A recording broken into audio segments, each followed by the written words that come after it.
બાપુ એક પ્રેરક પ્રસંગ છે। એક વખત બધા કોલેજના વિદ્યાર્થીઓ એક પ્રવાસનું આયોજન કરે છે અને એક મોટી બસ બાંધી અને વિદ્યાર્થીઓ અને પ્રોફેસરો બસમાં બેસી અને શહેરની બહાર નીકળે છે અને થોડે દૂર જાય છે તો સડક કિનારે એક માજી એક નાનકડા બાળકને લઈને ઊભા હતા અને એક પ્રોફેસરને દયા આવી એટલે બસ ઊભી રખાવી અને માજીને બસની અંદર બેસાડ્યા અને માજી બસમાં આવી અને અંદર બહાર જોવે છે અને કહે છે કે આ તો સરકારી બસ નથી લાગતી, આ તો કોઈ પ્રાઇવેટ બસ લાગે છે। એટલે પ્રોફેસરે કીધું કે હા માજી, પ્રાઇવેટ બસ છે। એટલે ડોશીમાએ કીધું કે મારે આગળ ગામનો પાટિયું આવે છે ત્યાં ઉતરવું છે, કેટલું ભાડું થશે? એટલે પ્રોફેસરે કીધું કે માજી તમારે ભાડું નથી આપવાનું, તમે ખાલી બેઠા આવો, તમારે જ્યાં ઉતરવું હોય ત્યાં અમને કહેજો, અમે તમને ઉતારી દેશું। એટલે માજી કહે છે કે બહુ દીકરા સારું, મારી પાસે ફક્ત 50 રૂપિયા જ બચ્યા છે। અને પ્રોફેસરે કીધું કે માજી તમે આ કઈ બાજુ ગયા હતા?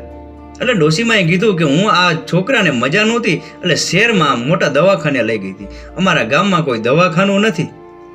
એટલે પ્રોફેસરે કીધું કે તમારા ગામમાં દવાખાનું તો નથી પરંતુ તમારા ઘરમાં કોઈ યુવાન વ્યક્તિ પણ નથી? એટલે ડોશીમાએ કીધું કે છે, મારે 2 દીકરા છે, 2 વહુ છે, પરંતુ બંને જેલમાં છે।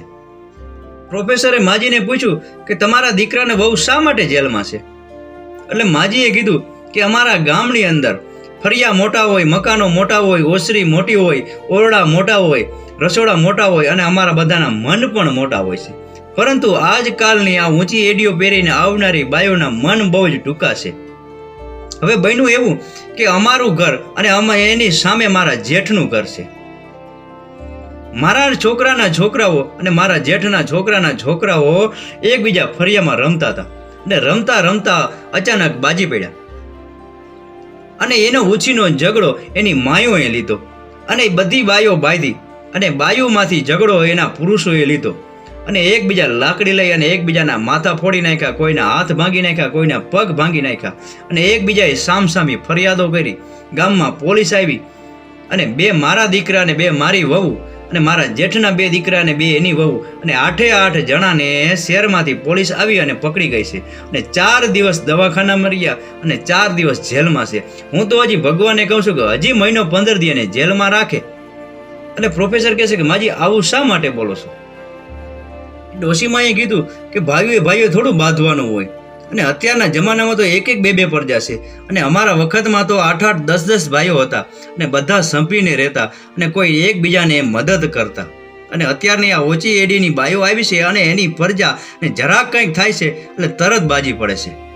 એટલે પ્રોફેસરે એ ડોશીમાને કીધું કે આ તમારા દીકરાનો દીકરો છે? એટલે ડોશીમા કહે છે કે ના, આ મારા દીકરાનો દીકરો નથી, આ મારા જેઠના દીકરાનો દીકરો છે। એટલે પ્રોફેસરને નવાઈ લાગી અને બધા વિદ્યાર્થીઓને પણ નવાઈ લાગી અને પ્રોફેસરે કીધું કે તમારા જેઠના દીકરાઓએ તમારા દીકરા પર ફરિયાદ કરી છે, તમારા દીકરાઓને માર્યા છે, માથા ફોડી નાખ્યા છે, હાથ પગ ભાંગી નાખ્યા છે, છતાં પણ તમે તમારા જેઠના દીકરાને દવાખાને શા માટે લઈ ગયા? અને ત્યારે માજીએ કીધું કે મોટા બાદે એમાં નાનકડાનો શું વાંક? અને ડાંગે માર્યા પાણી જુદા થોડા પડે, અંતે તો કુટુંબ એક જ કહેવાય ને, અને બાંધવાથી કંઈ નુખા થોડા પડી જવાના છે। અને માજીની વાત સાંભળી અને બધાને નવાઈ લાગી અને માજી કહે છે કે બધા જેલમાં છે અને મારા જેઠના દીકરાની દીકરી હમણાં ડિલિવરી કરવા આવી છે અને ઘેરે કોઈ નથી, આ છોકરાને મજા નહોતી એટલે હું એમની પાસે ગઈ। મારા જેઠના દીકરાની દીકરી રડતી હતી એટલે હું એની પાસે જઈ અને છાની રાખી અને કીધું કે કેમ રડે છે? એટલે એને કીધું કે આને મજા નથી, ખૂબ જ તાવ આવે છે, ગામમાં કોઈ ડૉક્ટર જ નથી અને આને દવાખાને કોણ લઈ જશે? એટલે ત્યારે મેં એને કીધું કે તું છાની રહે, હું એને દવાખાને લઈ જઈશ, મોટા બાયધા એમાં નાનકડાનો શું વાંક?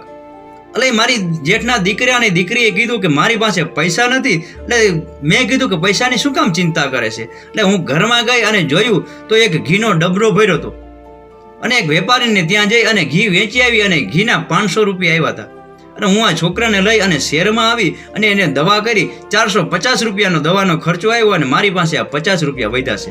હવે આ 50 રૂપિયામાં અમારે આ પાટિયાથી ગામડે રિક્ષા લઈ અને જવાનું છે અને એટલે વાતમાં ગામનું પાટિયું આવી જાય છે અને ડોશીમા કહે છે કે બસ આ જ પાટિયે બસ ઊભી રાખી દો અને ડોશીમા બસની નીચે ઉતરી જાય છે અને બધાનો આભાર માને છે અને કહે છે કે દીકરાઓ આવજો અને કોઈ બાંધતા નહીં અને બાંધો તો મનમાં કોઈ વાત રાખતા નહીં, કારણ કે વેરથી સમતું નથી। ભાઈઓ બધા ભેગા રહીને જીવે ને એનું નામ જીવન કહેવાય। અને જતા જતા ડોશીમાં બધાને બોધપાઠ દેતા ગયા. અને બાપુ આના ઉપરથી સમજવાનું કે બાળકો બાંધતા હોય, સ્ત્રીઓ બાંધતી હોય, પુરુષો બાંધતા હોય, પરંતુ એ ઝઘડો ઘર પૂરતો જ રાખો.